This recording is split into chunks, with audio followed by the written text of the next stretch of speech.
Hi everybody. Hello, everyone. Menace and The Man, episode 17. Welcome. We wanted to get a second episode in this week because we realized that we didn't do anything as far as UFC 235. Yeah, and we did you guys dusty the week prior. It's Joe's fault, but Yeah. it's not fair to you guys. Joe went on vacation. So You guys got a bonus segment this week. we weren't going to do the show with anyone else. We had to do it with Joe. Plus, Dennis was hanging out with his kids. Little mini menaces over there, right? Me? Well, Today? No, last week. Oh yeah. Remember? Mm-hmm. Yeah. Yeah, those guys are badass. Let's try Yves.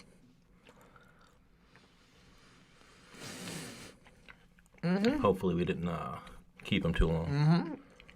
Hard down. When was the last time you had a gusher? Oh, I eat gushers all the time. Look at my stomach, bro. We're going over this. When was the last? be. Hi, Yves. I got a question for you. Okay. When was the last time you had a gusher? The candy? Is it a candy? It's like a Fruit snack. fruit snack. Oh, I thought you meant. I wasn't sure if you were talking about a fruit snack or a girl. Oh, that is a term for a girl, too, as well. Yes. I like where Yves is going with this. I love Yves. He doesn't get enough like comedic. Respect in the game? Yeah, Yeah. yeah. One of my favorite tweets I've ever seen in my whole life was from Yves Edwards. What was it? I had 5 guys in my mouth and I had never felt so great, or something along those lines. Yves, what was it? There was something about that like that. I don't remember. But yeah, something like that. He's referring to the burgers, but it was amazing. Yves, What's up, Danny B? how much time do you have? First, I wanna. How much time do I what? How much time do you have to shoot shit with us? I got a bit. Nice. I don't know. Oh, nice. We thought we were holding you up a little bit because we got a little bit of a late start. We were trying to get the video and everything up and popping. Oh, okay. So you're in Vegas right now. Sorry, I was yawning. Yes, I am in Vegas. You're cornering Mickey Gall. I am. I'm doing that. How's he looking, dude? Mickey looks great, man. Mickey's a talented kid. He's got great jiu-jitsu. He came out to LA, started working on his striking with Schilling, and I've been helping him put his MMA game together. You know, his ground game, like I said, is solid. He has to work on his wrestling a little bit more, but it's improved leaps and bounds since he's come to LA. And just putting the combination of those 3 different skill sets together has really been smooth for him. Yeah, he's a beast, Mickey Gall. Definitely you see the improvements with every fight. Now, how long have you been working with him? Mickey moved in. Are you guys a year roommates? ago. Are you guys roommates? Yeah. Oh. You guys have bunk beds or what? We sleep in the same bed. We share a bed. There you go. Even better. Now, when the women get involved, is that like a sharing thing or what's? Nah, you've been to the place. Mickey has the room that you Got you. Yes. you stayed in. Mm-hmm. That's his room now, and yeah, we just hang out. Mickey's a young man who's fighting in the UFC, being successful.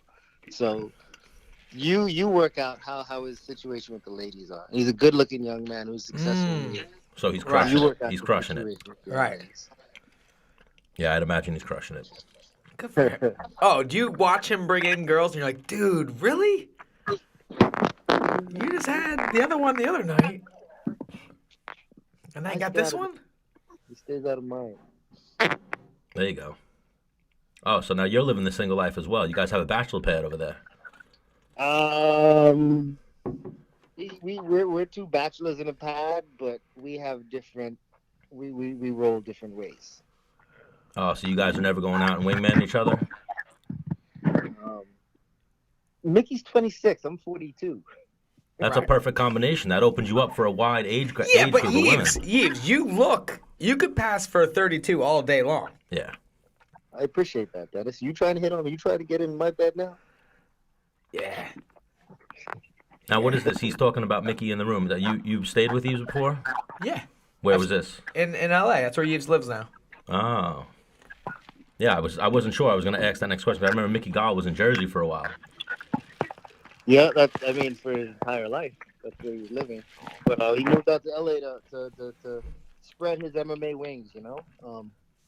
Get with some people to help him improve some of the skills that he was missing. Also, LA's a good place for a young, good-looking guy, right? For sure. It's warm and Beautiful women. there's good training. Beautiful women. Good-looking women. Yeah. So let's take a step back. I want to know about like the upbringing of Yves Edwards. You're from the Bahamas, right?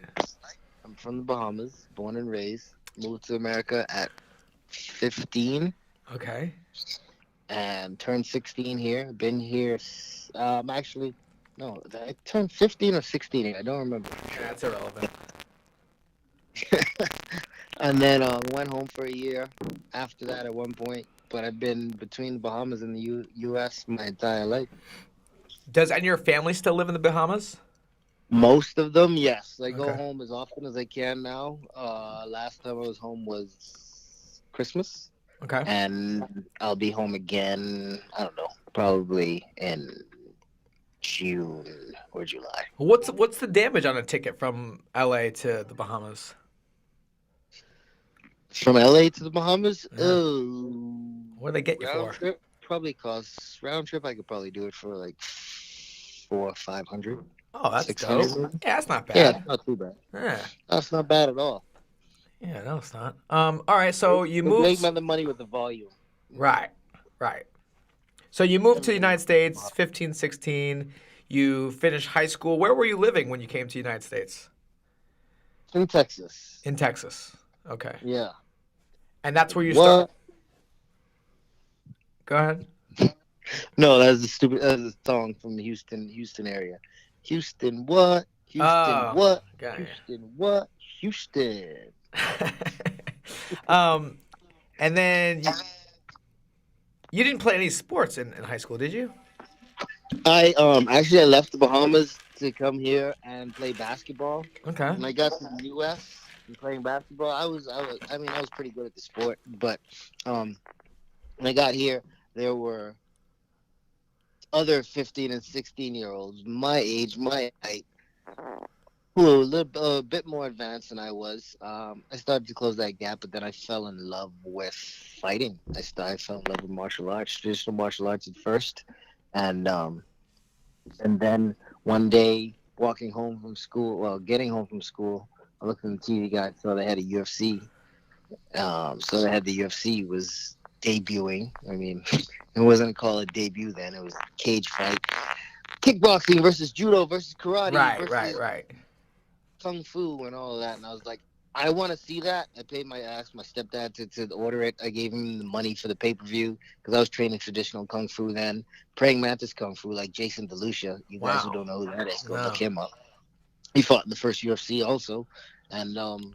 And I was hooked after watching the first one. I was like, I want to learn how to do that. Because, like, I was watching it, Hoist Gracie came out. He fought his fight. All the fights went up on the ground. I didn't understand anything that was happening. And then Jason DeLucia, who represented Praying Mantis Kung Fu, which was the style that I was doing at the time. And I was like, yeah, I'm going to see some cool kicks and stuff now. I'm going to see that stuff. And I saw, like, a hook kick. And I think he threw, like, a wheel kick or something. I was excited. Then he got taken down. But then he got the guy's back and choked him. I was like, oh, I guess that stuff works. I got to go figure that out. Right. So when did you were like, man, because I've been over your house and you've showed me videos of you fighting in gymnasiums, like on a wrestling mat against another dude, nothing on your hands, just like a fist fight. I'm like, what? Yeah. What is this? Yves and OG. Dennis, y'all kids, y'all don't know how to appreciate nothing. Back in my day, Yeah. we didn't have, you couldn't just turn on TV and watch UFC. Right. You had to fix. Yeah, you had to have the box. Yeah, and they had to go to your friend's house who had a satellite. Right. They had to wait for a copy of a videotape. You know what a videotape is, Dennis? You know what a VHS tape is? Yeah, dude. I'm not that young. I'm just kidding. I know. But yeah, no. I started in 97. I mean, the UFC started in 92, 93, I'm sorry. and I graduated in '94. I went back to the Bahamas in '94. I went to I'm doing finger quotes right now, a ninjutsu school there. I was like, there's no ninja. I went back to the Bahamas in '94. Yeah, and my best friend there, his little brother was going to he was wearing his karate uniform, and I was like, where are you going? He's like, I'm going to my ninjutsu school. I was like, there's no ninjas in the Bahamas. So I went with him to the place, and they were grappling. I just turned 18, I believe. I got choked out by a 14-year-old. I was like, I'm gonna stay here. I'm gonna learn this, and that kind of got me hooked on grappling and learning the other aspects of MMA that I had no idea about, the stuff that I was interested in anyway. And then when I moved back to the U.S., I found a gym as soon as I was able to get a job. My first paycheck went into signing up for a gym, and I started training in 96 or 97, and I had my first pro fight on my record in '97. I think I had my first amateur fight. Was that the one in the gymnasium? Yes. What were the rules back then? None? Don't pull each other's hair or poke each other in the eyes? NHP. No nut shots? Yeah. Yeah, there's no biting, no groin shots. I don't know. And Who then, cares about rules? But to fight, it wasn't like you got a cup on, you got a mouthpiece in, like whatever you wanted to show up in, right? I had a cup of the mouthpiece because I wasn't stupid. But, Right. I've seen guys fight with toilet paper in their mouth. Wow. I like that. Yeah. I've seen people. I've done that before for Yeah. training. What? Just stuff, tissues. Yeah. Paper I in just your mouth? I ate a shitload of gum and then like made my own mouthpiece out of gum. And it worked, right? Yeah, I had my teeth. Yeah. There you go. You know. I'm sure a lot of people were doing that back in the day that didn't have a mouthpiece, something Yeah. like that. So Yves, you've been in fights in the Bahamas and you've been in fights in Texas, like high school, like street fights, right? Yeah. Is there any difference between a fight in the Bahamas and a Texas high school fight? Yeah. For sure. I mean, in the Bahamas, fights can get, or back then anyway, I don't like. It's kind of sad right now. Locally in the Bahamas, I don't know what's going on when people get into fights, but I mean, I've been in fights, I've seen fights, lots of things you get projectiles and accessories in your fights when you fight. In the Bahamas, Yeah. right? You know, Because I had things my dad had a worker that he's from Jamaica, and we call him, his name was Fitzy. So we call him Fitzy Cent. And he didn't like that. But anyways, like I'd like Fitzy, like I had already been fighting. He's like, you're not gonna take me down, man. And I'm like, dude, Fitzy, I will fuck you up. He's like, I'll get a brick, man. I will hit you with a brick. Yeah, And, that's the thing. That's the thing about Bahamians, island people. I know maybe all Africans, but when we're fighting for our lives, we're fighting for our lives. Right. You know, like if we're not signing a contract, we're not agreeing to something. This is Whatever it this is a takes. potential life or death situation. You know. Yeah. So I'm not arguing. If I'm in a coffee shop and somebody gets into an argument with me, I don't know what he has. I don't know what his friends have. I don't know who's around. Like, I'm not just hitting you with my fist. I'm hitting you with the coffee pot. Yeah, shit gets crazy. Shit gets crazy in street fight. We were talking the other night when we had the people in the studio about people that have hit each other with bottles, and you were like, "That's so crazy. People do it all the time." No, my older brother that was one of his moves. Yeah, people do that. No, shit I've all the never time. had to. I've Right. never had to use any of the accessories. That's fortunate. But I'm not opposed to it, especially, once again, if my life or people I care about, their lives on the line. I will do anything. Right. So now, as you were protect them. fighting professionally, were you still finding yourself getting into like street fights and stuff I've been in one fight. since you Since started I- fighting? Yeah. How'd that go? It was really short, and I guess you wouldn't even call it a fight. It's just it was okay. It went well for me. It didn't go well for the other guy. Yeah. Three hits. You hitting him, him hitting the ground. The ambulance hitting 90. Oh, there you No, nothing. go. No. I think Yves laughed at it. Yves, that was funny, right? I giggled, Dennis. I giggled All a right. bit. Yeah. So one of my favorite things to ask people I have on the show is give me like your most memorable street fight, and I don't care if you lie to me. You can make one up. Most memorable street fight? Yeah. I Like I can make want. one. Like I why don't did have it happen? Like what kind of piece did you hit him with? Like what was the result? Like where'd you run? Where were you? The whole nine. Paint the story. Well, it's a really, really short story. It's Okay. a really short fight. I was playing basketball in this court in Houston, and we're playing a 4-on-4 game, full court 4-on-4 game, and this guy's run his mouth. He's a little bigger than me, but he's talking a lot of smack, and he's just going off on me, and I get tired of it, so I start going back at him, and I start calling him. What's the rating on your show, Dennis?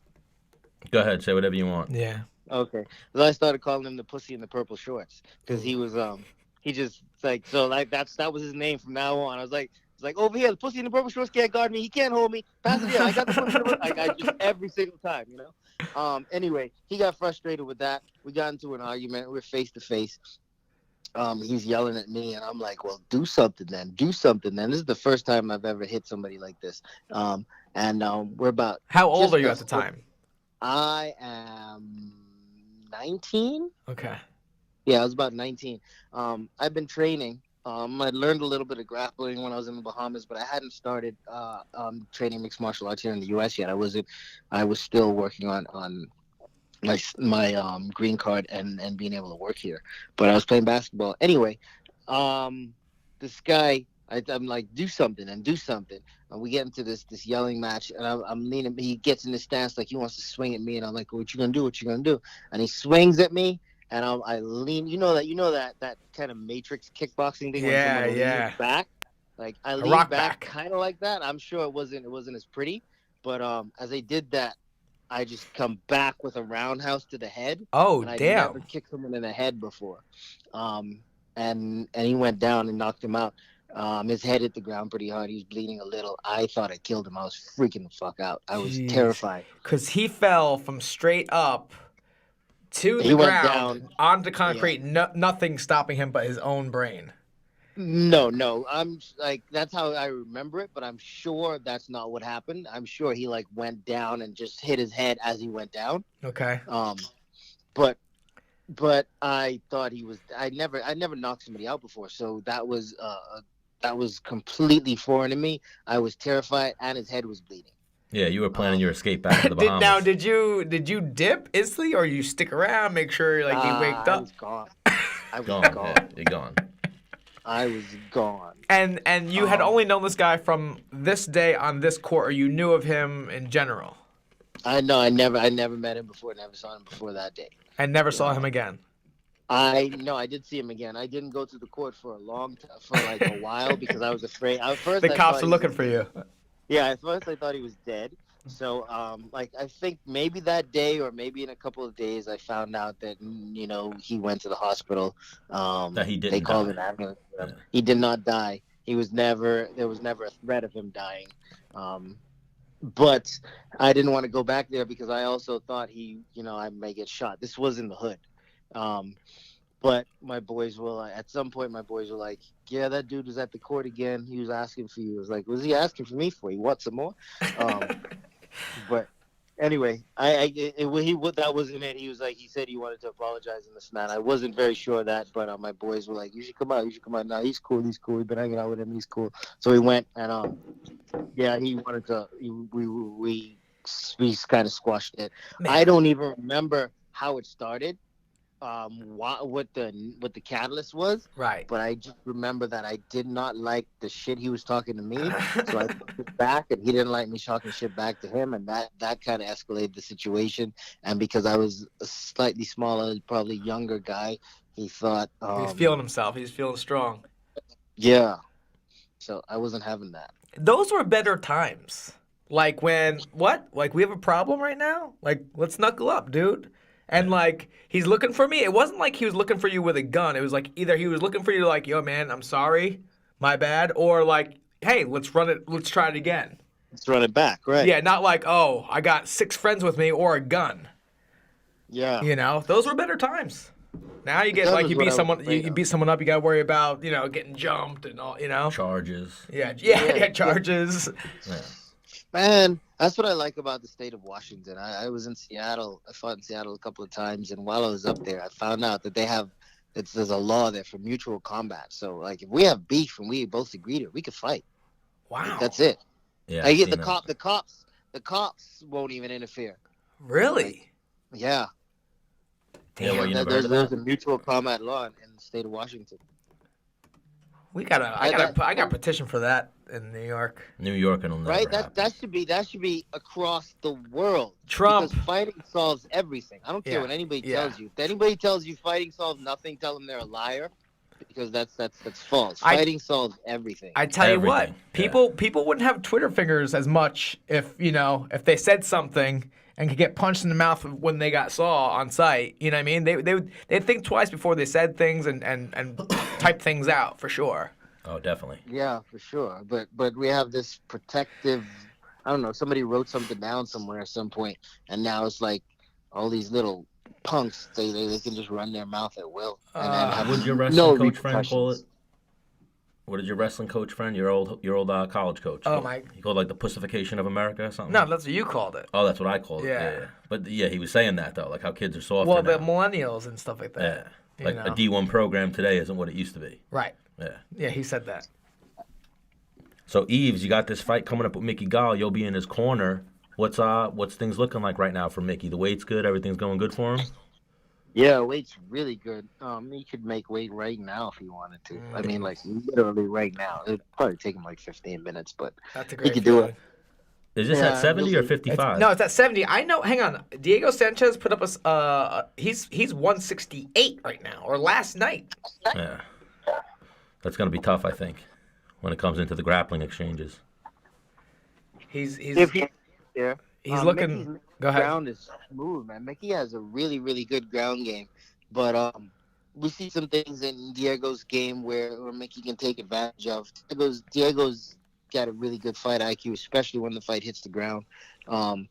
Standing, I don't feel that he has the best fight IQ, but he's competent and he has confidence there. He doesn't have the chin he used to have, Right. so he's got to be smarter in the striking department. But Mickey's young, he's big, he's long. You know, he works hard. We've got a good game plan. It's an uphill battle for Diego in this fight, I believe. And that's not all simply because I'm in Mickey's corner. It's a fight, so anything could happen. Right. But Right. I am completely on Mickey's side behind this. I told Mickey the same thing. I mean, there's 100% chance that that somebody's going to win this fight. It's just that Mickey has a 90% chance and Diego has a 3. How's Mickey's cardio right now? Pretty good. Nice. Now, here's the thing about conditioning. I mean, you can train your conditioning as much as you want, all you want, but there's a moment in the fight, and Dennis, I think you could probably attest to this. There's a moment in the fight sometimes that you may not even recognize it when your conditioning is really good. You don't even have to think about it, but there's a moment in the fight where you feel it, where you're like, you feel your chest, you feel that burn in your chest. And for me, when I feel that moment is like, okay, this is the point. I'm supposed to feel like this. I'm good. I've been ready for this. And once I get through that moment, I don't panic. I don't seize up. My muscles don't tense up. I don't worry.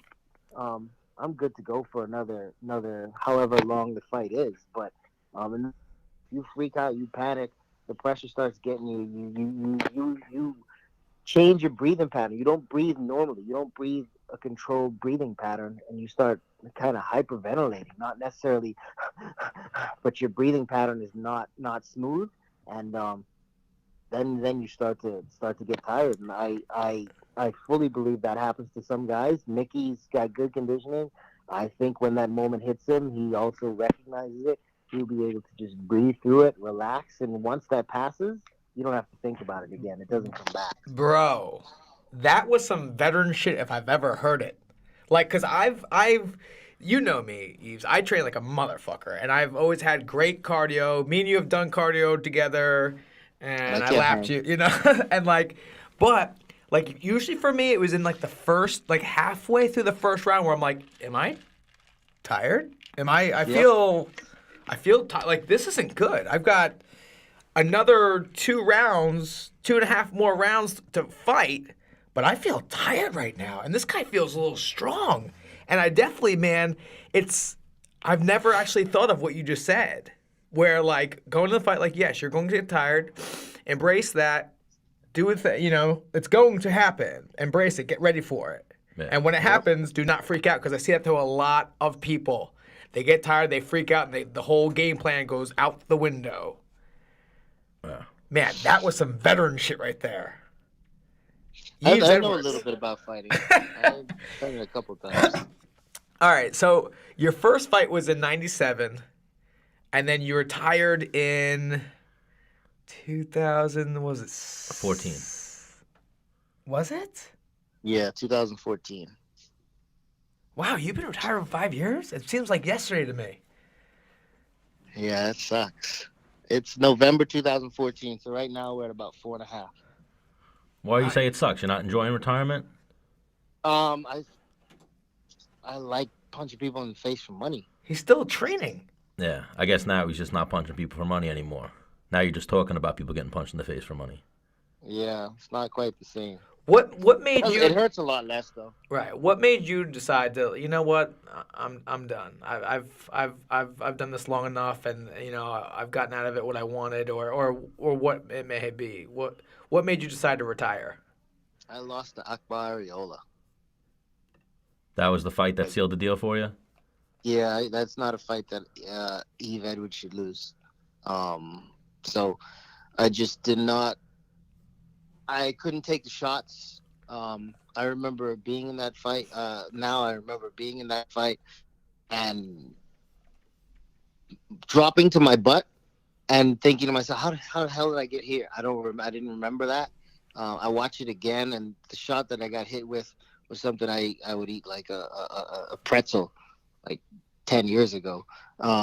So there was a point when I think I just couldn't take the shots that I could in the past. It's weird though, because in the gym I still spar, and I've gotten hit a few times. I've taken head kicks and walked through them, but that fight I took 2 shots that I just don't even remember. When I watched them on tape, it's not the same.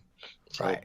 I don't know. I just didn't feel like the Yves Edwards that I was giving people a quality Yves Edwards. I couldn't do that. I couldn't do that to them, and I couldn't really do that to myself anymore.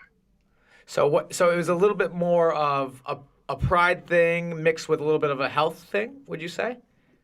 I wouldn't even say pride or health. I would just say a recognition of my time has passed for this part of the game. I can't go out and defend the tribe anymore, but I can teach the young ones to defend the tribe now. Got you. So now mostly just coaching guys, and you're still getting on the mat and mixing it up with them, right? Yeah. I mean, that's. I don't think I will ever. I'll stop doing that when my body says you can't do that anymore. But I still love the game. I still love the sport, and I'm fortunate enough to still be involved in it in the capacity that I am. So I can still spread a little bit of joy, a little bit of thug jitsu love, and some knowledge with the microphone and with some coaching. So let's get in that a little bit. You got into commentary. How much? Almost like right after you retired, no? Yeah, pretty soon after. And then you work with the UFC a little bit. Yes. And then, from the ones I watched you, I thought you looked great, but you weren't getting a ton of camera time, right?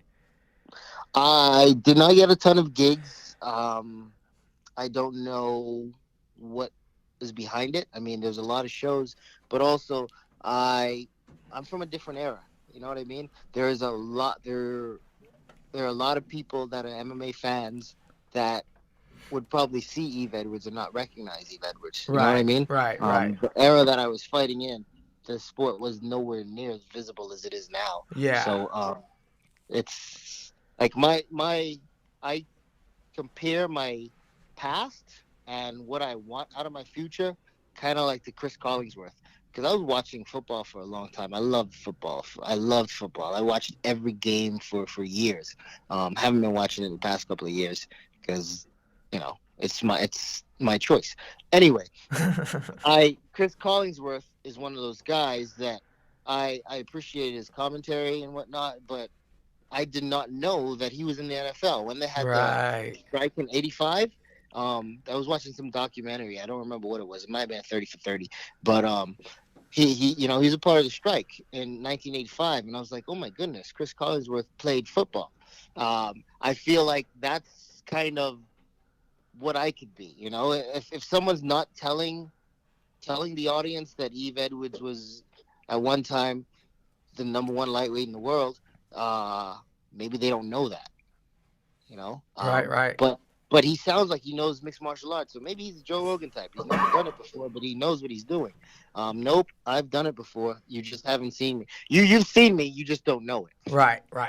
You're one of the only guys that, Jeremy Stevens is fighting this weekend. You're one of the only guys that knocked him out, like to the head. You're the only person that punched Yves Edwards or punched Jeremy Stevens in the head and slept him. Yeah, that's a nice trophy to have on the wall. For sure. For sure. Jeremy Stevens is a tough mofo. As tough he as they hits come. hard. Yeah, he hits hard. Good conditioning. Always prepared. It was one of those moments where you got to be aware of a guy like Jeremy Stevens, But like for me, whenever I fought someone with power, that was my thing. If somebody has a big weapon, I always had a very good ability to avoid that. Especially once I learned how to wrestle. That was the one kryptonite I had for a long time. I think you would attest to that also, Dennis. Once I started learning how to wrestle, that became something that I was able to face. I was able to put on my lead suit and keep that kryptonite away from me. But Jeremy Stevens, it was easy to stay away from his hands because he has so much power. As soon as he moves, you just make your reads and know how to get out of the way. And I just caught him coming in, and that head-on collision, it's bad for whoever gets hit. Because you're a lefty on top of that. Yeah. Yeah. Because I remember you were in Long Beach. Training with me and Dan Valmont, getting ready for this fight a little bit. I remember we went for me, Dan, my older brother. Wait, why do we have to talk about this? Why, Dennis? Why? Come on, because it makes you knock out Jeremy Stevens even that much sweeter. No, but no. What do you mean? You didn't even need it. You just want to embarrass me. Okay, go right ahead. All right. Go ahead. So we were living in Long Beach. This is one of my fondest moments of Yves Edwards, right? We had been, me, my roommate, Dan Valmont, my brother were out drinking all night, right? We wake up the next day. Yves doesn't drink. He's, staying in our apartment. We're like, all right, let's go for a run. I don't want to. Come on, man, let's go. My older brother has not worked out a day in his life for he's my brother. He's in good shape, but doesn't work out. So we go run to the end of the boardwalk, which was probably about 2 miles, right, Yves? Yeah, it was a 4 mile. And then trip. we run back, and then we go to our house, whatever. So I'm going back and come on, Yves, you gotta fight, come on, let's go. And we're just jogging and shooting the shit up ahead. And you were not jogging. You guys jog at a 7.5 mile an hour pace. Yeah. Yves is moving at a 4.5. So anyway, I'm like, man, I'm getting nothing out of running with Yves right now, nothing. And I'm having to coach him. I'm like, I can't right now. So I'm like, whatever, let me just go run. I ran, got back, went home, showered. I think I ate food, and then Yves then came in the door. I'm like, yo, are you kidding me? And then I was telling you what, I was a little nervous for that fight. I'm like, man, I don't know.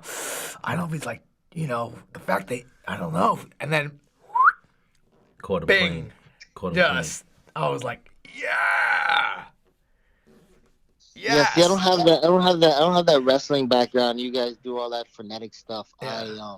I have that boxing background where we run distance forever, but we run at a really slow pace. You get a heart rate up to 140 and stay right around there. You guys run at you guys run 5 mile minutes.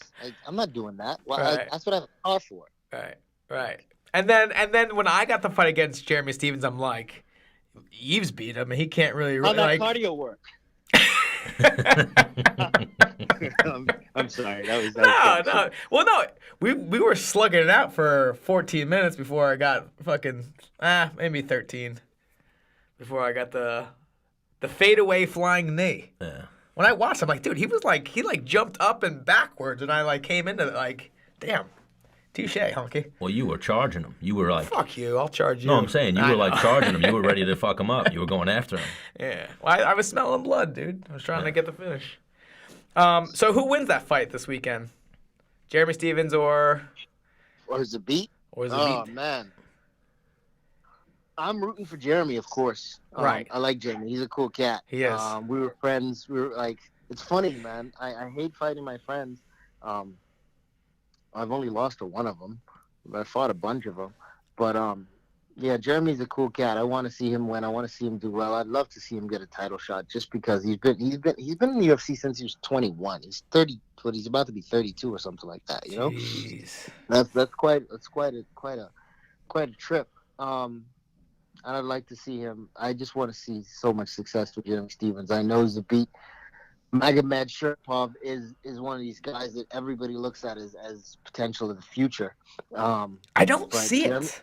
I see he's very consistent, but I don't see anything that's like Jose Aldo when he fights sometimes and he shows up. You're like, holy shit! Like Zabit's never shown me anything. I'm like, holy, this guy is a fucking complete animal. Like I know he's very good and very consistent and simple, which wins. But I'm not seeing like him running off the cage and like, you know, where Jeremy Stephens hits people and fucking they disintegrate right there. You know what I'm saying? So I mean, what is it about Zabit that makes him like what, you know, what's the rave on him? He just always, it seems to always have an answer for everything and always presenting problems. You know, his grappling is really solid. His wrestling and defense and offensively is pretty good. His striking is kind of weird, but he makes it work for him. And he's very long. That height, especially at that weight class. I mean, you featherweights, you guys are like midgets. But Zabit, he's got that length. Yeah. And, he's able to capitalize on that. So. Yeah, he's a big boy. I don't know. Tough fight for Jeremy Stephens, but I think if Zabit, tough fight for Zabit if Zabit hangs in the pocket with Jeremy Stephens, he's gonna get clipped. Oh yeah. And then it'll be, can Zabit take that shot? You know. Right. Well, I don't know if anybody could take a shot from Jeremy, like a clean one. Yeah. Usually puts people on Queer Street, and then if he follows up, he's a finisher. So yeah. Yeah, he gets like extra. Like if he could be totally out of gas, and if he clips you, it's like he gets a power up, and like he's throwing like 7 more like that. Even like I was saying to you, once you hit him clean, it's like a caged animal. Like you back him into a corner, he's already throwing as hard as he can. It's like as if he starts throwing harder once he's rocked. You know what I mean? Right. Yep. Right. So, what made you, we spoke a little bit about this, right? So getting back to your commentary, you were with the UFC, you weren't getting a ton of time behind the camera, but at the same token, like you have bills to pay. You know, this dude just can't sit around for a couple bucks here and there. Like, you know, he's a grown man with bills, you know. So PFL approached you, or there was an opening, or... PFL did approach me. They were starting this new thing with the season format and asked me if I was interested. And the offer they made me was just... First of all, I was interested in the concept of a season, scoring points, having a playoff, $1 million championship. That all of that was interesting. And then the offer they made me was nice. I appreciated that offer. That I felt like that was more representative of the value that I would bring to an MMA promotion as a commentator. Mm-hmm. So I presented that to the UFC. They didn't want to match it, but they wished me well on my journey. So we parted ways, and I was with the PFL in season 1, man. Season 1 was a whole lot of fun. I can't wait to start that up again. Oh yeah. We're starting on May 9th. So and it's going to be great. With a deal now on ESPN, right? Now on ESPN. We're going to be on ESPN2, ESPN Deportes, and the ESPN Plus app. So, so in my head, like, I knew, like, the UFC had done the ESPN deal. I was just kind of blown away on how quickly the PFL did the ESPN deal behind the UFC. I'm like, whoa, that's pretty close. Like, I don't know, maybe a year difference Yeah. would. I'm sure they're way bigger, different deals though. You know, like I'm sure Yeah, the UFC's for a lot more yeah, content. yeah, definitely the UFC. I mean, the UFC has a lot more content. The UFC also has a much larger schedule. You know, we have 10 events throughout the year. The UFC has what, upwards of 20.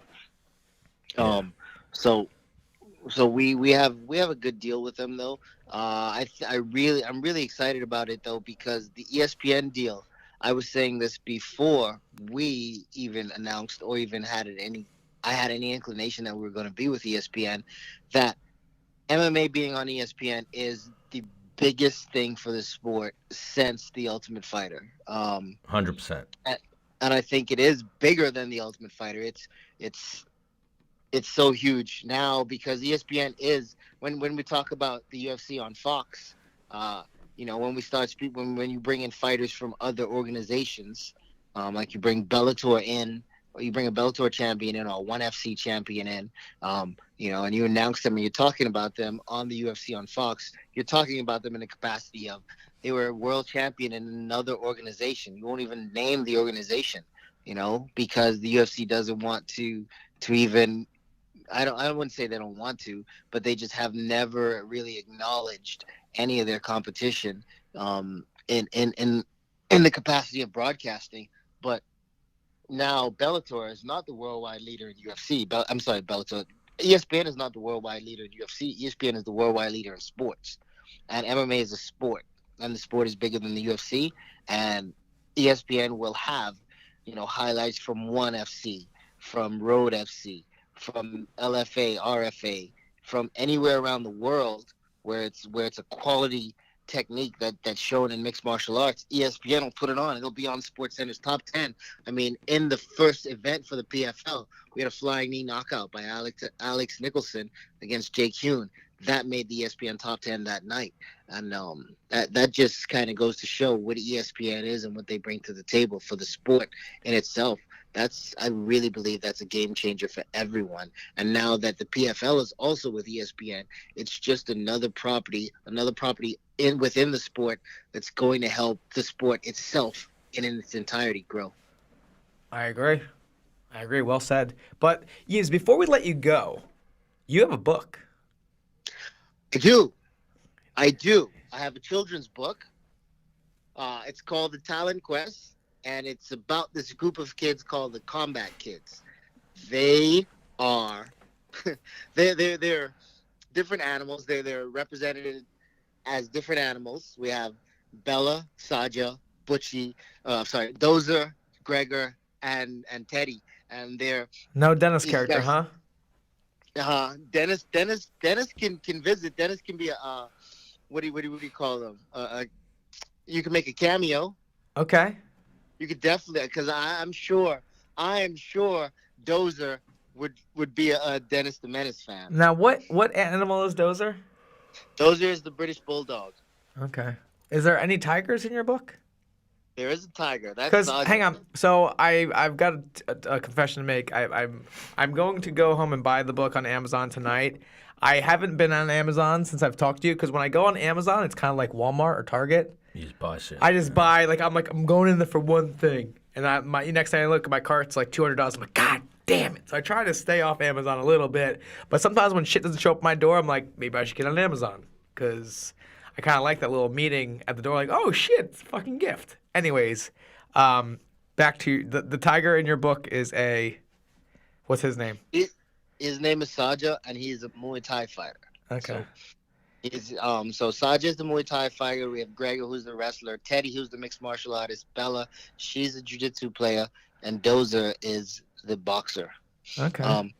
But these kids, what I want to do is just make mixed martial arts a little cute for kids. But there's a lot of lessons that are learned in mixed martial arts. There's a lot of lessons that you learn in wrestling, isn't there, Dennis? Yeah. And then you bring those wrestling skills into the sport of mixed martial arts. But even in striking, I'm sure there are other lessons that you've learned as a grown man.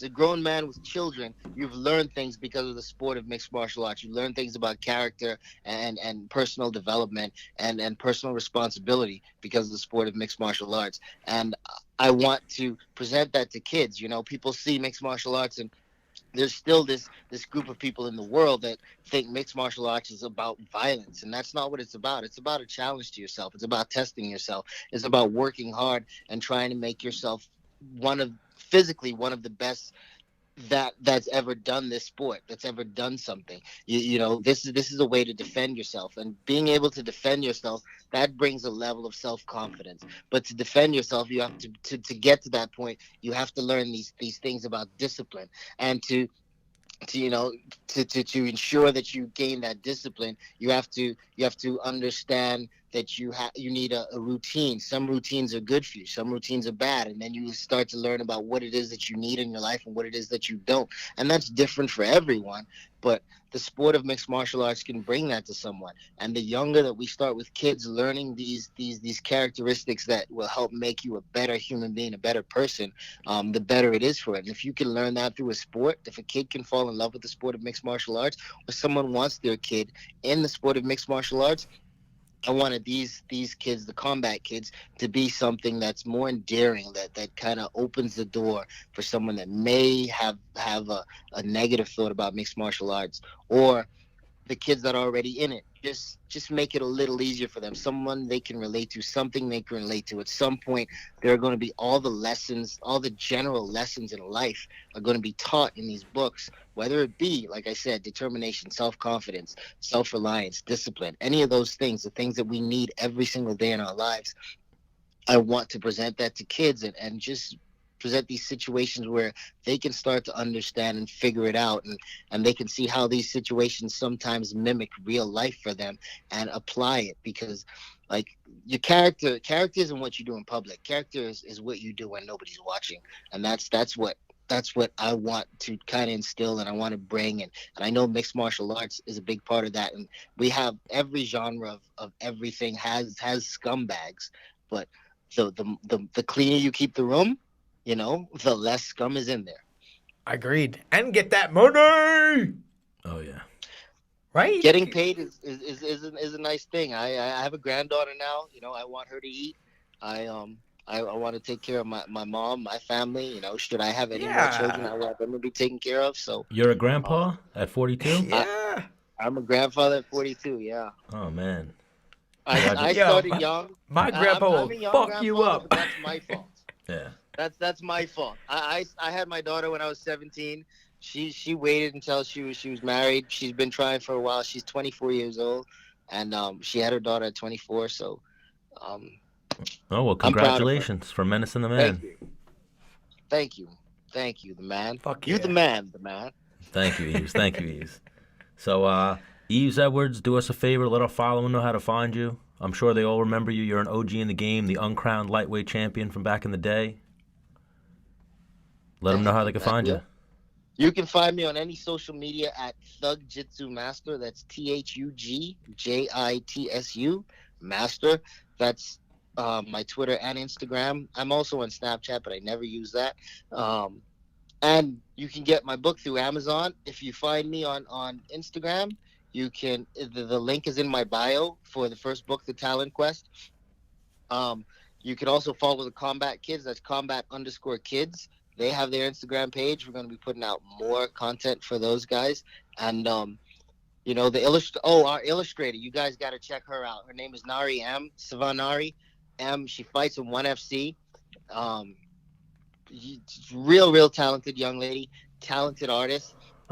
And then on the third person on our team, psychologist from Australia, Brooke James. She wrote the first story, and we collaborate on these characters and just try to bring them to you. So follow me. You'll find them in through our pages, and you'll find the kids in my bio. Follow the Combat Kids to keep up to date with them. And yeah, check out the book, man. It's awesome. It's fun for kids, ages about. You can start reading it to them at any age, really, and it goes up to about 10, 11 years old. And I really think this series is going to be huge. It's going to be a good thing for kids, and I think it could be a really good thing for the sport of mixed martial arts also. Dope. And what was that? The Talon Quest? The Talon Quest is the name of the book, and the group of kids, the series itself, Combat is Kids. the Combat Kids. All right, everybody, check out Yves Edwards, the Talon Quest, the Combat Kids, and thank you again, Yves, for joining us. Thank you, guys. We'll have you on again soon. Awesome. Peace. All right. Peace. Good luck this weekend with Mickey. Gracias. Peace. Don't do it. Oh, shit. Sorry, Yves. You had to go. You had to go. Sorry. Dude, you can find Yves Edwards in a library, in your local gym, like in a cage, or you can find him on TV. The man's all over the place. He sounds like he's really getting in his game now, as far as like breaking down analytically. You know, like he was flowing. He's there. nasty. He Let's was hit up flowing there. another OG. analyst. Rashad Evans. I wonder if right now Yves is like, you motherfucker. No, I texted him.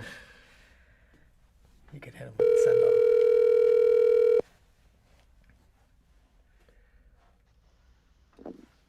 Dennis, what's up? What up, big bro? What's up? What's up, fam? Fuck, I'm just chilling, man. What's up with you? You in Vegas? Yes, sir. That's what's up. Yes, So sir. so Yes, little sir. bro gonna get after this weekend. Yeah, that's the plan, man. I mean, he's been looking good, you know. Now I've watched Kamaru for a while, and this is the most, you know, like relaxed but focused that I've seen, you know, and that's huge. That's huge, man, because he's not making this more than what it is, you know, and that's the first part of competing well, just acting like you fucking been there before. You know? Right. Because he actually he was on the show and you know I was talking to him a little bit about getting the fight and he was like, I've met Big Bro and you know he was like you come stay at my crib and train and he said from there it was a wrap, like this is what I'm going to do. You know, so that's pretty huge that you're that big of an influence on him and where he is now. Yeah. You know, that's fucking dope.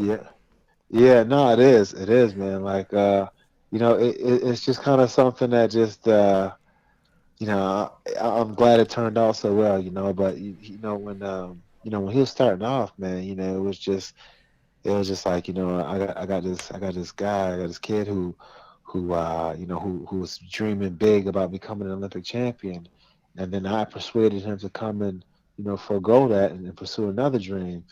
And now, you know, I just want him to just at least, you know, do the best to his ability, you know. Right. So that was my main focus with him for a while, man. It's just, dude, just do your best, man. And then he just kept, you know, progressing, you know.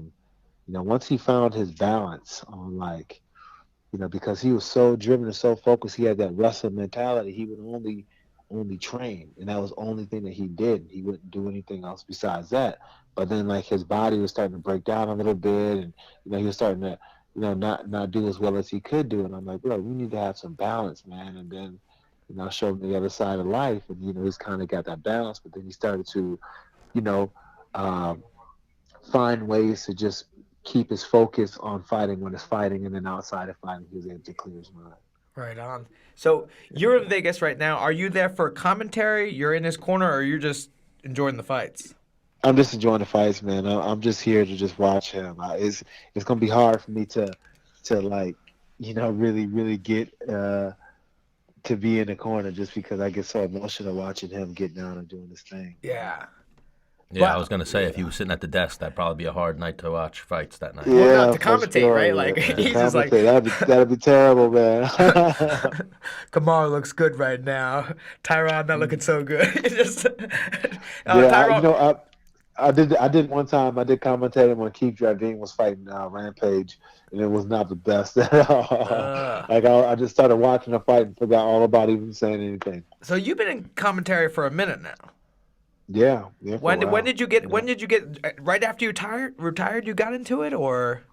No, like man, back in 2007, me and Kenny and John Anik, we had a show called Living Live on ESPN. It started off with on an internet show, and then, you know, we grew in popularity to the point where we got ours on ESPN, and we actually did a fight on ESPN in Montreal. So I mean, we were able to do a lot before, we came over to the platform at Fox. But yeah, I was doing it for a while, man, and Yeah, just 'cause- by accident too, just kind of like by, I went and did an audition, and the guy at ESPN, he liked me, and he was like, "Hey, you should try to do some of the stuff." I'm like, "What?" So I tried it, and it worked out. so I after I retired and I spoke to Dana like, hey man, thanks for let me fight for the best organization in the world, so on. It's been an honor. And then I followed up with like, yo, even though I'm done fighting in the UFC, I don't want to be done with the UFC. So if you guys have commentary or interviewing, like, let me know, man. He's like, we'll fly you out for an interview or an audition. So I was like, dope. How? I should probably follow up with him, right? That was like 3 weeks ago. I think you should definitely, man. I think you know why? Because it's something that you have a great platform, but at the same time, you get to brush up on your speaking, and you get to, be out there again. You still get to Right. feel the energy, but then you're from a different perspective where you can kind of enjoy it a little bit more. You can, I'm so much more of a fan now than I ever was, just because I get to, I get some of the best seats sometimes, and I get to watch these fighters Right. at a different level, and it's fun. It's something really fun. So I think you'd be good at it as well. So, you know, Oh, I'm sure as an analyst too, you're looking up guys that you normally wouldn't watch because I'm sure yeah, yeah, you just watch the guys you absolutely, know pretty much. yeah, and that's the best part too. Like when you get like somebody that you know nothing about, but then by the end of your study, you're just like, holy shit, that dude is is ridiculous. That was Peter Yan for me last fight in Prague. That dude that fought Little John. Right. That Right. dude, Right. I didn't know too much about him at all.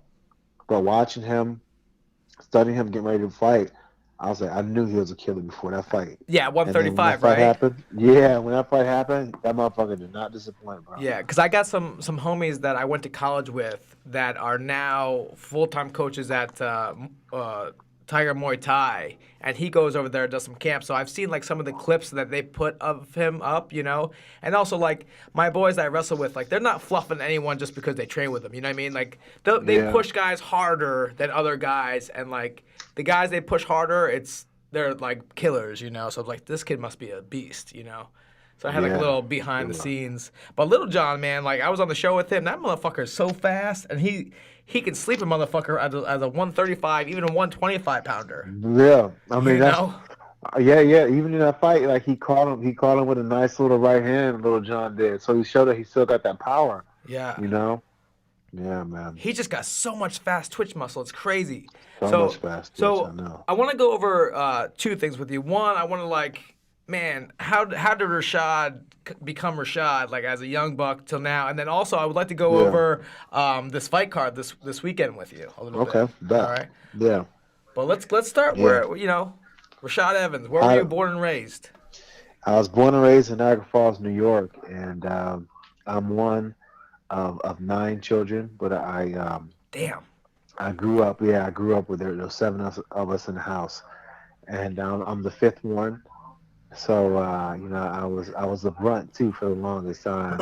So for me, yeah. So for me, like my thing was I was always able to talk trash. I was always able to use my mouth. I was always able to use my mouth, man. My mouth is my weapon to really defend myself because I wasn't too strong at the time. But my brother, he's 2 years older than me, and he's the one who really got me into fighting, and it was just more or less because he used to beat the shit out of me on a regular basis And to the point you where, had to survive. You had to defend yeah, I had to yourself. survive. Like it was crazy because my mom was like, Rashad, listen, you and Lance, everywhere y'all go, y'all need to be together. Like Rashad, you gotta stay with Lance. Lance, you gotta stay with Rashad. So my mom, so Lance used to, Lance used to, Lance used to hate that he would have to, that He I was would your have to go with him chaperone. everywhere. He was your Yeah, so he would keeper. hate it.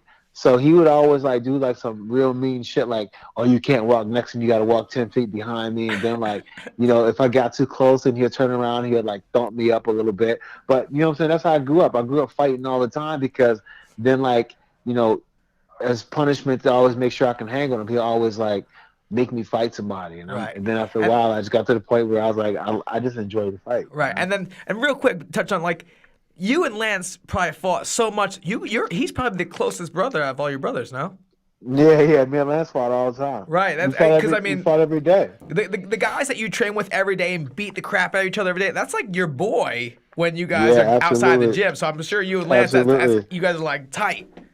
Yeah, we're real tight, but we'll fight all the damn time, man. But you know, he made me tough just by default because I had to deal with his Yeah, shit. you had to know? take it. Yeah. Yeah, I had to deal with it. So like, you know, all through college when I was wrestling, I always had that fighting edge and stuff like that. But I didn't really dive into doing MMA until like till I graduated from college. You know, I still had that competitive edge to just like want to compete.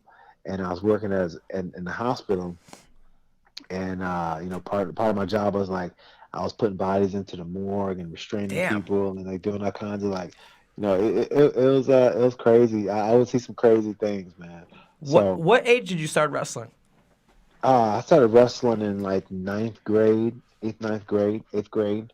And did Started. were you following suit with one of your brothers or?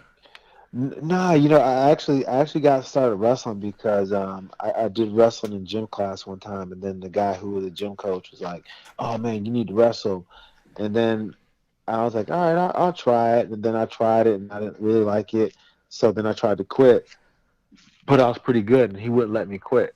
So then it got to the point where like if I skipped practice, he would find me, and then he'd come to my house and pick me up, and then make me train outside of training. And then my mom let him do the shit because she was like, "Yeah, Rashad, you need that." So like she just let this dude just come to the house and pick me up. So then I just learned. I'm like, you know what? I'm not gonna get out of training. And most of the time, if I make him come to get me, he normally just destroys me when he comes to get me. So I better just start, you know, going to practice. So I started going to practice, and I started to do well in wrestling. Pretty soon, wrestling was like the thing that you know that was you know giving me a lot of notoriety. Yeah. How many were you a state champ? No, so I was in New York State, and I was like when they only had one state champ. Yeah. So I said fourth 2 years in a row. But Damn. could you believe that John Vellante is a New York State champion? I know. Could you believe it? A New York State champ when yeah. it was one. Come on, man. Yeah, That's crazy. but yeah, That's but fucking crazy. what weight class were you wrestling at? I was at 145 one Yeah, year, and then that's I was like at one. yeah, that's like the hardest weight class in Yeah. this in the state. He was at like 197, where it's probably the I was weakest. like, 215. Yeah, 215. There's no good. Every That's good. when Russell's Yeah. 215 state champion. I know he Yeah, was. I know he's a motherfucker. little heavier, right? He's always been a big Yeah. dude. Yeah, he was a state champion. I couldn't believe it. I'm like, he was a state champion? That's bananas, bro. It actually That drives me felt- nuts because he never. I talked to mad people about Gian. Like and I watch him train. Like he doesn't even really train that hard. He's just a naturally gifted athlete who just does like the bare minimal and gets and then and he's cool with that. Yeah. Slacker Yeah, all like, day. Yeah. damn. But I mean, he may have turned over a new leaf in his older age. I haven't trained a He's- long he's- time in a he's- while. He's pretty funny, man. But I'm just like when Chris Weidman was like he knows how to wrestle, like he's a state champion. I was just floored. I was like, what? So what made you wrestled at Michigan State, right? Or Michigan? Central Michigan. Michigan right? State, Oh, Michigan Michigan State, State. Michigan State. What yeah. made you decide there? They recruited you hard, or Nah, you know, I kind of went there just by like on some shit like so I was being recruited by this college called Ithaca. Yep. And you know, they were kind of riding me for a while, like since before I went to junior college. But I went to Ithaca junior was college first. D2, D3, D3, right? D3, Fuck yeah. that. So they wanted me to go there when I came out of high school, but I didn't have the grades. So then I went to junior college. I became national champion in junior college, and then they recruited me to go to Ithaca. And I was like, you know, I was thinking about going, and then you know, me and the coach, we actually built up a rapport, and he was talking all the time. And he's a pretty cool guy, and he was asking me one day like what colleges was interested in, what colleges came to see me, and I told him Michigan State, and he made a comment that forever just changed my life. He said he was like, I said Michigan State was looking, to recruit me. They came to recruit me. He's like, Michigan State. He's like, and I was like, yeah. He says, wow, that's pretty big deal. Rashad, listen, you're a good wrestler, and I definitely think you can make a big impact for, our school. But if you go to a division college, I'm gonna be honest, you're good, but you most likely probably won't even start. Yikes. And he said that to me, and when he said that to me, it kind of like struck a chord, struck a nerve in my heart, and I'm just like, oh, kind of stung a little bit. So I was like, okay. So I just decided not to go to his college, and I decided to go to Michigan State. And I ended up redshirt my first year, and then I started every year after that. And by the end of my college career, I was a team captain, and I remember seeing him at this tournament, and he was at the Division III match, and I walked by. I was like, "Hey, coach," just kind of kept it moving. Saying kind of like a little like, Right. Look at me now, I bitch. did all right. Yeah. I did all right, man. Yeah. Because there's people that you tell them they can't do something, and they're like, yeah, like now or there's people that you tell them they can't do something, like, yeah, you're probably right. I can't, and then just like they take that excuse that so and so said I can't, like I can't, Yeah.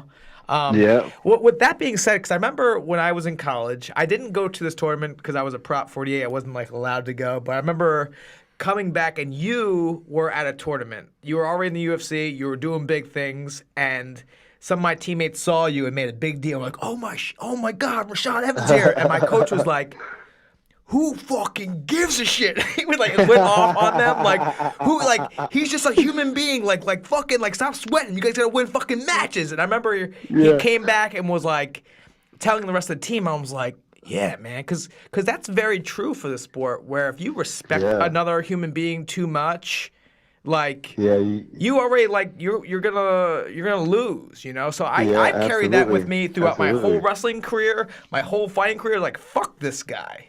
You know what I mean? Even when I talk to people, mindset, you know what I mean? Like something Joe Schmo, like, oh, you were talking to Rashad Evans, like, ooh, what? Like, yeah, he's another human being, you know what I mean? He's dope, dude, you know what I mean? Like, if I was like, hey, Rashad, I'm blowing you, you'd be like, oh, man, I need to get off the phone with this cat. This dude's, like, making me uncomfortable, you know? Right, yeah. So Absolutely. then, so what was you got some crazy shit, like you were in morgues and shit and fucking seeing some fucked up shit, and that was after college, or that was after college. And then what made you get into fighting? Well, I kind of still like I didn't end my college career the way I wanted to. I kind of felt as if like I fizzled out at the end. I had a great match with now coach of Black Zillions, my good buddy Greg Jones. Yes. He's only lost a handful of times in college. He's a four-timer, right? 3 times. Yeah, or almost. He would have been a 4-timer, but he lost to me in the state. Not the state. He lost to me and another guy in the nationals one year. So I was able to do things like that, but then I just couldn't find any consistency. Right. So when fighting came around, I was like, you know what? Let me just. I kind of discovered it, and it was something that I was just doing just to stay in shape. But then fighting came so easy to me, like I was just completely obsessed with it. And I would do these tournaments. Like I was working at the hospital, and I'd do these fight tournaments where I'll go to like these smokers, and they'd be like, I'm like, oh, I'm looking to do a fight, and they'd be like, all right, well, we only have room for a tournament, so you can jump in this tournament and do a couple fights, and if you don't want to fight anymore, you don't have to. And I was like, all right, I'll just keep all in one night? All in one night? Yeah, one night. Yeah, one night. And I was like, all right. How old are you? Because at that time, like when you're like 22, 24, right? Like. Yeah, yes, I was. I was like 23 years old. Like you don't get hurt. What? Nah, you're gonna fist fight getting hurt at all. Right again. Yeah. 5 minutes later, like, oh, I'm good to go. Yeah, so that's what we were doing. Like my first time ever fighting, and I went and I entered a tournament and ended up fighting 3 times. Now, was one it night. was it for money or was it for like you could drink free here tonight? Yeah, it was for money. Like I mean, it was like I got paid maybe like $100 a fight. Right. You know what I'm But saying? at that time, you're like, man, Yeah, at the this is time, easy. at the time, that was great money. You know, Yeah. especially being that I wasn't making too much money at the hospital, Right, so right. so it was some extra little scratch, and at the time you make a couple extra, $500-600. You had Yeah. some money back then. That was some money. Untaxed money too. Yeah, that was untaxed. Yep. And then I'll record like these. I'll have like these fights recorded on VHS, and then I'll go and like show them off, leave them at work for people to Yeah. So, watch. show a few chicks like, hey, look what I could do. Yeah, that's what I would do. That's what I would do all the time. Yeah, I was a chick maggot. Yeah, that was crazy. Yeah, yeah, man. Because Right. the more I sit here and talk, I'm like, man, are we the same person? Because I remember, like, for me in college, like, I ended up like dropping out of college to raise a kid that wasn't mine for 2 years, and just like Oh, I wow. felt like I didn't, unresolved, like, man, Yeah. there was still more in the tank, man, and then Yeah. fighting kind of just like fell in my lap, and I was like, this is a good outlet to kind of Beating people up's kind of fun. fill that void, if you will, So when Yeah. did you get into the UFC? It was off the Ultimate Fighter second season. Right, I remember that. Yeah, that was it. Yeah, like Because you were like one of the only 2005. wrestlers on that, or like you were like a known wrestler on that. I was like, he's my guy. Yeah. Koscheck yeah. was season 1 for me because like he's the wrestler. This is my guy, and then you, season 2. Yeah. Now, did you get Yeah. did you win it? Yeah. Yeah, you Yeah, I won won it. I won So it. your Yep, I contract was won it. pretty dope. Yeah, it's pretty. I mean, it's pretty decent. Because I It took was pretty second, and decent. my contract was a real piece of shit. Yeah, it was pretty decent, man. The thing about it is that they never made me really fight through the contract, so that was cool. I didn't Oh, get to do a got couple you, fights in got it. you. Yeah, they were really good about that. Yeah. They were always look out like that. That's so. dope. So But- big card this weekend. Let's run through Yeah. this card real quick, and then we'll get you. All right. Let you get back to relaxing and chilling out with the gang. Yeah, for sure. Well, so we'll start with Diego versus Mickey Gall. Yeah, this is the big fight, because Diego's one of those guys who's Season always 1. season Ultimate one. Fighter. He's old school and he finds a way to mentally and reinvent himself, But he's that guy now who guys want to get a rep off. You know what I'm saying? Right.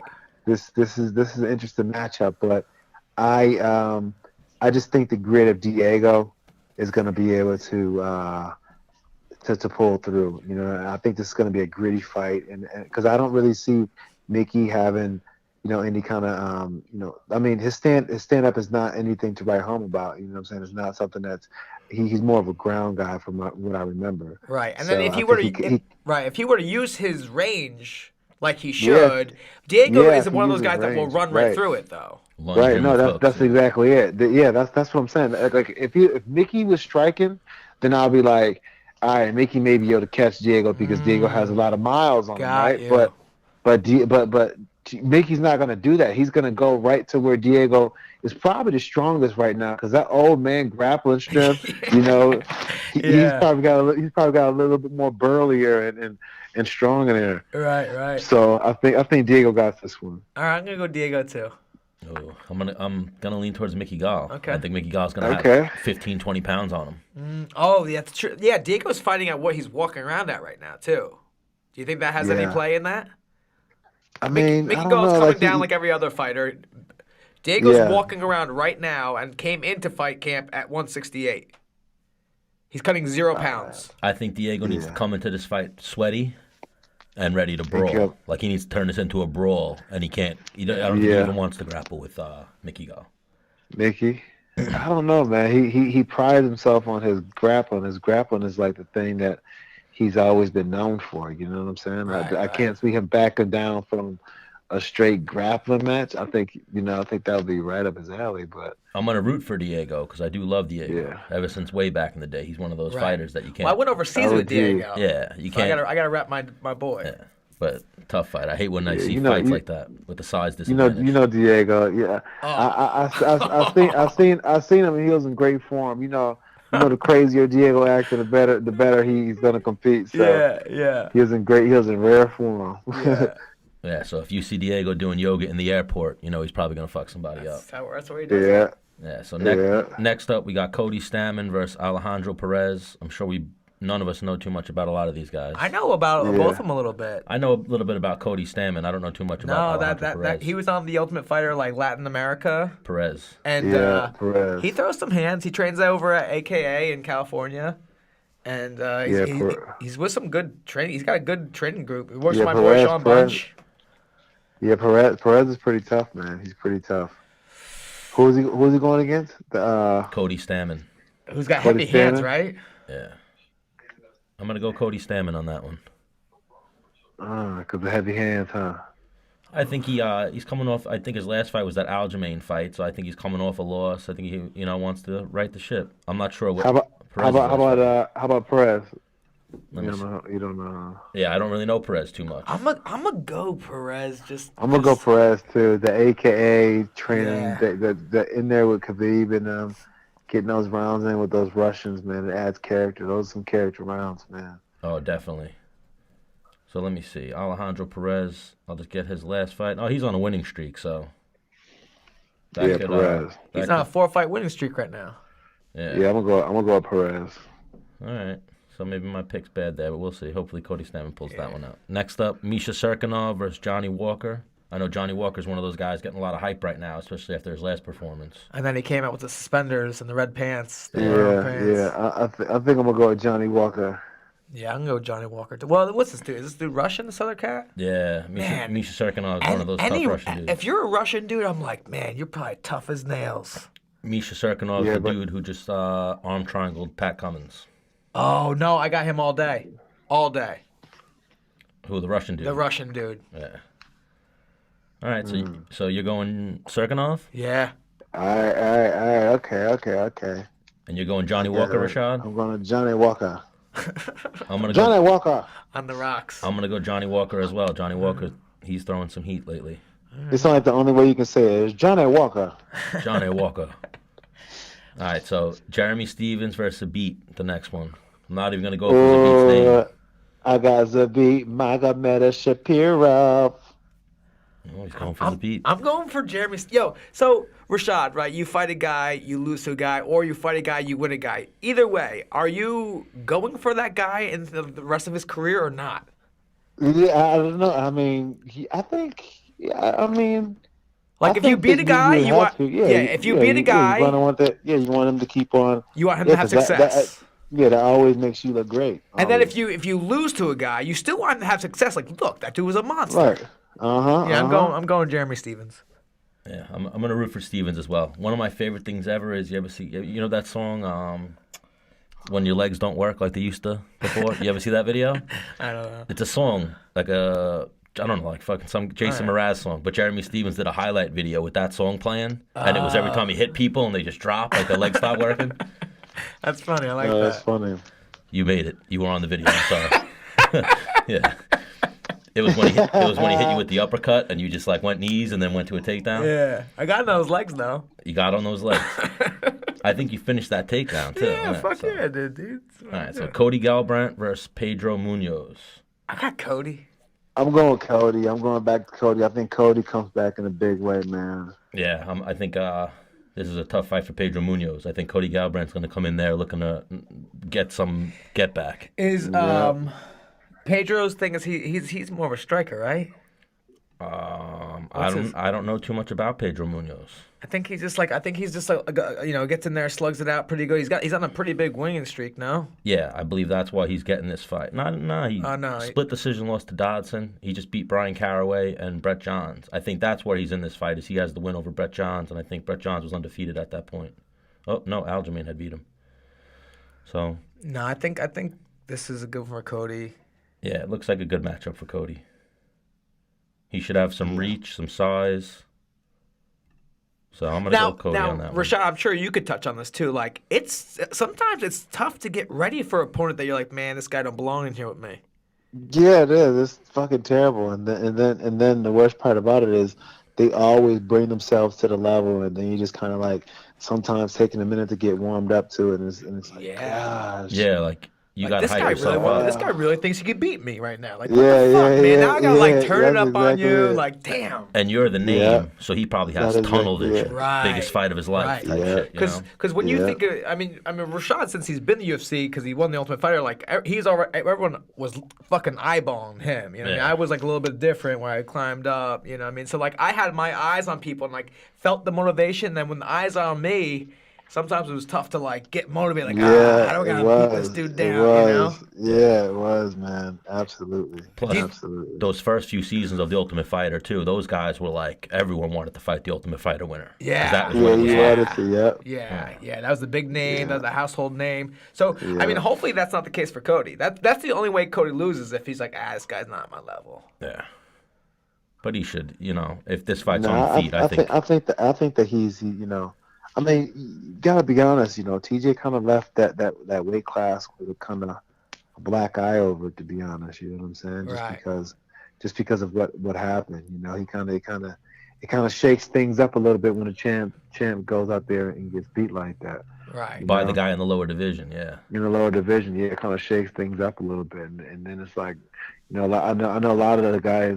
Marlon was like, you better go and he told TJ he better go and stay down there with the little boys. You know, that's Is and he getting the next title shot? I don't know. I mean, you would think so. He's been pulling people away. He's been looking good doing it too. Yeah, I mean, he's scary, But Marlon I can't Moraes. think of who he would fight next other than a title. I mean, he like Aljamain yeah, looks like an animal. He like slept him. Fucking before Aljamain, he slept Jimmy Rivera. Like, and he was yeah, looking like an animal. Like, what do you? And then he slept only guy who beat him, a Sun Sao. He knocked the Sun Right, Sao out. I think, right. yeah. Like, I yeah. forget what I heard Ali say. Ali said, I think that Moraes is holding out for the title shot. And I think they're waiting because the UFC wants to do Cejudo versus Dillashaw again oh right, at 35. at 35. Yeah, that's kind of fucked up, man. Who Well, knows, though? I mean, for like these guys in line, like that's one thing, Rashad. Like in wrestling, that was never the case. Like, no, the returning state champ, we're gonna let him get healed up, and he's gonna come back and try to. Like, no, man, you're not ready. Yeah, You're not ready. Fucking this yeah, guy is. right. He beat this guy. This guy, like, it is what it is. Well, Yeah, that's one of those questions right now. Dana's up. The time might be up. He has to answer, 125. Right. Is Cejudo going to defend that belt or we scrapping the division? What's Right. going on? Right. All right, we got 3 more fights left. We got, or 4 more. We got Tisha Torres versus Weili Zhang. I got Tisha. I never I'm heard gonna of go this Asian Tisha. chick. I'm gonna go. Yeah, I'm gonna go a little tiny tornado here. Yeah, Yeah. I'm going to go Tisha Torres. Her legs look the same size as that chick's body. Like I saw the face off. Yeah. She's looking jacked right now. Tisha Torres is Yeah. always Yeah. jacked. And like that girl's not like taller than her. He's just And honestly, since Tisha did her move to Denver and she's gotten, like engaged and things, she's been looking a lot better. Like I she's agree. been looking the best I've seen in a long time. Healthy mentally. So now we got Robbie Lawler versus Ben Askren. I'm gonna go with Robbie on this one. because you watch his training. You see the whole nine with that. Yeah. He's looking money, huh? Yeah, he looks good. He looks good. But I mean, here's the thing though. Ben is one of those guys who's really hard to land clean on, and he can really stick to you. Yeah. And once he sticks to you, it may be the most terrible thing to watch, but he's effective. Yeah, and the thing is for Robbie, like I don't know how are you guys preparing him for Ben? Because like Ben's one of those weird guys. Like how do you imitate that? How do you know what I'm saying? I mean, it's really hard to. Yeah. It's like one of the kind. Like I Yeah. remember him in college, like guys getting ready to wrestle him. Like how do you get ready to wrestle him if no one Straight in the room funk. can do that or get anywhere near that? You know what I'm Yeah, saying? just So straight like funk. you would get hit with some shit that fucking you've never seen in your life, and well, it's over. Yeah. Now, and he's always looked like this. His body. I was gonna say they definitely got some out of shape. They got Ben when they took the photos for the promo. Ben Askren is very out of shape. Well, no, Well, he's He they no, say he's strong as goddamn fish grease. yeah, That's what they say. They say he's super strong. he's one of those dudes, and being in the wrestling game, you've worked out with some dudes or been around some dudes that when they grab your wrist, it becomes your wrist is now theirs. They own that now. Yeah. With that grip, you're like, what the fuck, man? I would That imagine monster grip. he's one of those freaks like that. When he grabs something, Yeah. it's now his. Yeah. Like I used to hear that all the Yeah. time back in the day about Matt Lindland. Like Right. Matt Lindland, remember that dude? Yeah. He was like freakishly strong. Didn't look like it at all, but he Yeah. had like a fucking insane grip. Could bench press like fucking 350. Like, Yeah. Didn't look like it. I mean, this is one of those fights that it's very close for me, and so I give it. If it goes to decision, I'm saying Ben won. If it's any kind of stoppage, I'm saying it's because Robbie. Yeah, like I Hooked up. almost can't pick against Robbie Lawler. I love. He's one of my favorite fighters to watch. Ever since I was a kid, he's been one of my favorite fighters. So I almost can't pick against him. Yeah, I know. I mean, yeah, me too. But I almost don't want Ben Askren to go away. I don't want him to stop Right. talking shit. He is fun to watch, like commentary wise. So let's go. Final picks. Well, we got Rashad's pick of Robbie. I think I'm gonna go Ben Askren. I feel like he's gonna get the takedown. For money wise, right? Like if I had to put money down, it's either Robbie lands or Ben gets a takedown. I think there's a higher chance of Ben getting the takedown. I hope for Ben's sake he just dives right for an ankle pick. Like I don't. Yeah. Start on a knee. Yeah, if this fight starts on the feet, and he can't get the takedown, I think it'll be a long night. But Hang on. Either way, I'm looking forward to it. Looks yeah, it's gonna look dope. that's tied with this next fight for me of fights I want to see. Tyron Woodley versus Kamaru Usman, welterweight Yeah. championship fight. I got I got- Usman all day. I got Usman, of course. Just Of course, because of I'm course. watching Tyron. He's one of my he's one of my homies too, but I think again, like we talked about, it's easier to become a champion because the focus than it is to Right. hold down that title because like man, Yeah. these cats don't belong here with me. Like it's hard to get motivated. You Yeah, know? like this. Yeah. This is tunnel vision for Usman. I mean, right now. I just wonder, Tyron has a lot going on, and so many different avenues in his life. And, right. He's rapping. you just have to wonder, like, at what point does those things start to, eat at that very thing that makes, him be so successful. Right now he's been showing no signs of fading, but I mean, it's a lot of things. It's a lot that could, that could just, when you're dealing with measures like this, sometimes it's just like one little thing that happens and then it becomes like a dam and then it just bursts, or just one day you just can't take it and it just kind of just snaps and you just lose, Right. your ability to handle that stuff, Right. But I don't know, he seems to be able to handle it all mentally, but I don't know, man. It's a lot to ask of anybody. I think it's kind of like a little bit of a double-edged sword in terms of, he's doing all these things. He's on Wild 'N Out. He's rapping. He's acting. You know what I mean? And then he's fighting. Yeah. So like, it's either a lot on him to do, and it's a lot of, and he's also a father to 3 kids, I think. Yeah. You know what I mean? He's also up there in age for a welterweight. I think like you lose your Yeah. fast twitch fiber at a certain age. Because I know for me, like in college, man, I cared so much about college and was so focused on Right. wrestling that it fucking hurt me. I wanted to win so bad that it hurt me. It's Yeah. all I thought about, and it drained me. So sometimes when Yeah. you're thinking about other things, and then when you show up to train, you just focus on training for that time you're training, you train hard, and then your mind's somewhere else because your mind has to be somewhere else to act or whatever. I mean, you're not thinking about the fight. You know what I mean? So that might be a good thing, or like you said before, it could be a really bad thing. Right. You know. So it's. Yeah, this one's a It tough one. for me. remains to be seen, man. Now, with that being said, I don't give a fuck who he hits. If Tyron Woodley hooks up, you're going to sleep. Yeah. That for man sure, for can sure. can He- cover he got distance and power. hit hard. Now He's with got power, fucking he's explosive. with Marty, I've moved around with him. Like he's so hard to hit with his fucking. He uses his range awesome. He does level changes. He's always moving. He sees things Yeah. very clearly, and he's fucking. If he Yeah. shoots and gets on your goddamn legs, you're in trouble.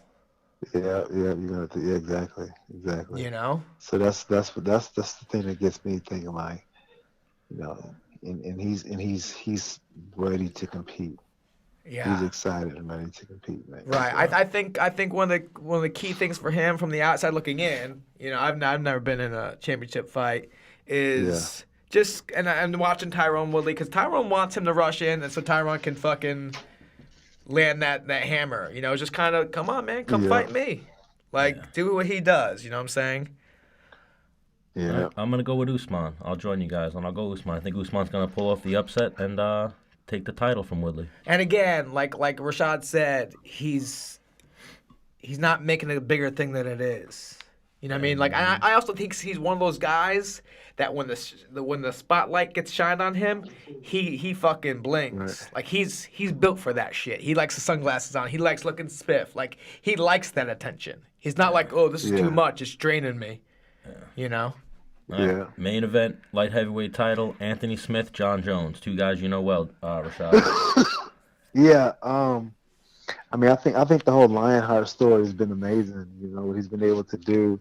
You know, this past year, it reminds me of the Vulcan move a year before that.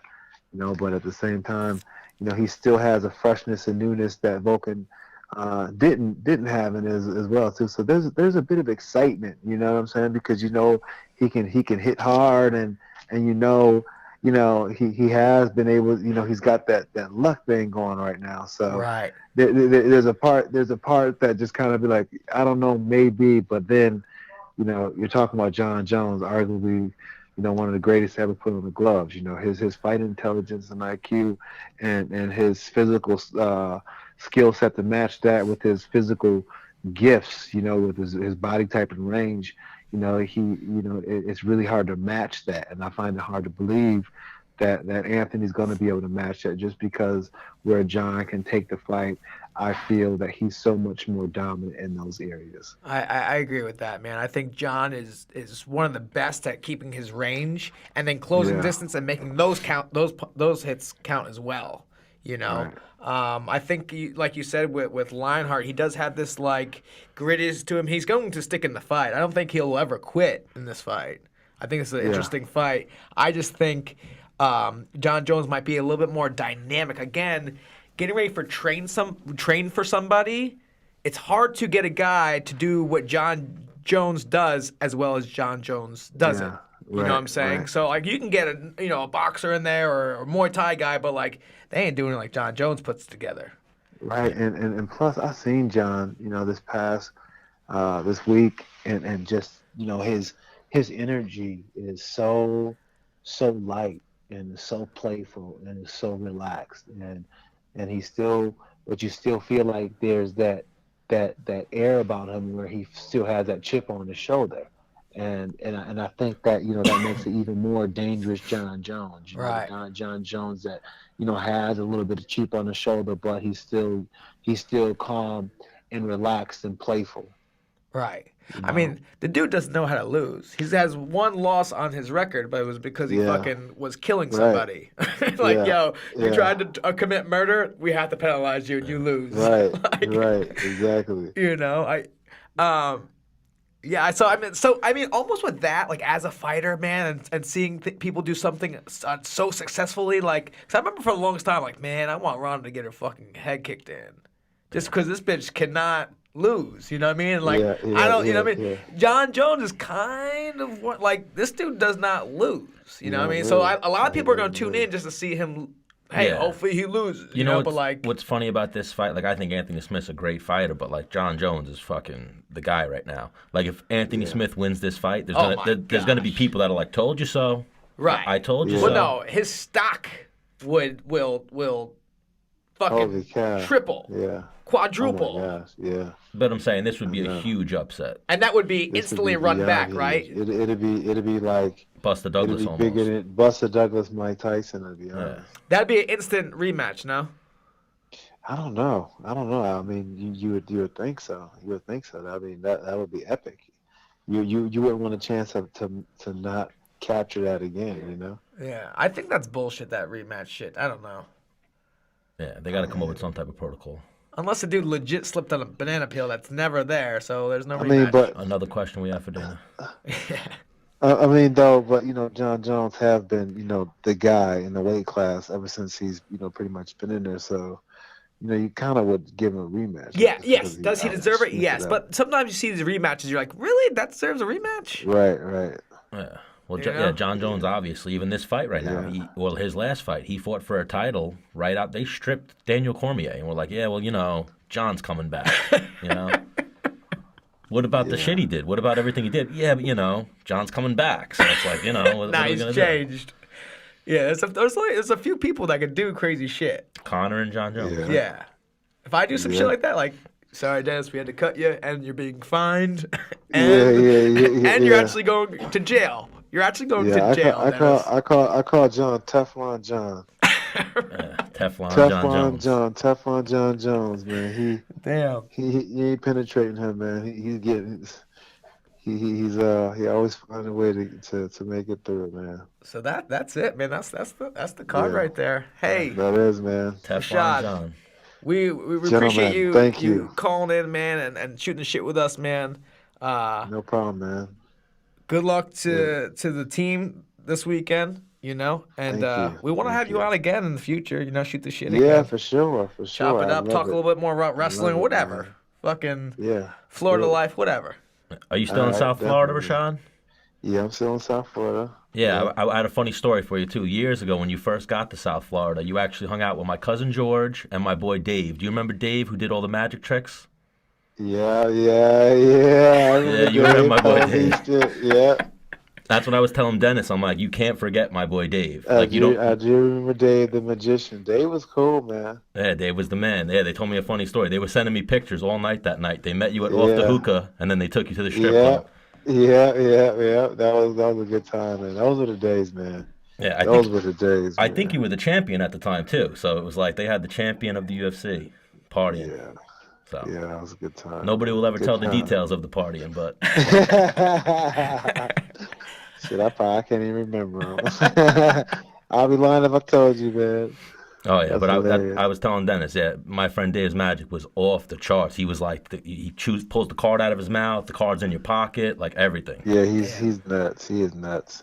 All right, Rashad, you're the man. Thank you for joining us. No problem, man. You gotta take care. We got one last one. Just before we let you go, I just have to say that head kick of Sean Salmon when I was a senior in high school was by far the best thing I had ever seen up to that point in my life. Oh, thank you, man. Thank you. Oh, my favorite was the Chuck Liddell one. The Chuck Liddell one. And then he iced Chuck Liddell, and then the people screaming in the background. So you're a legend, Rashad. Thank you again for joining us. Yeah. What would you say? I'm sorry, what did you say? I said you were a legend, Rashad. Thank you for joining us. Thank you, man. I'm sorry. Thank you, man. I appreciate you guys. I really do. No problem. Yeah, let's do this again. Let's do this again. Let's do it, bro. All right. Until next time. I'll talk to you. All right, peace. Rashad Evans. Yeah. Man. Rashad was fucking going there. So what do we think? Do we want to see about Dana? Try Lewis Taylor? Nah, man. We'll shut it right down. Shut it right down? Yeah. Or do you want to do a couple minutes with Lewis Taylor? Shut it down? I mean, I don't. All right, so we'll shut it down. We'll get Lewis Taylor on for next week. And then, we don't have enough time for Gregor either, so we'll get him next week. Yeah, Gregor Gillespie. We're going to bump him as well. Yeah, let's bump him. We're actually going to go fishing after this show without Gregor. Wow. Yeah. That's just how it is now. All right. Well, see you later. Episode 17.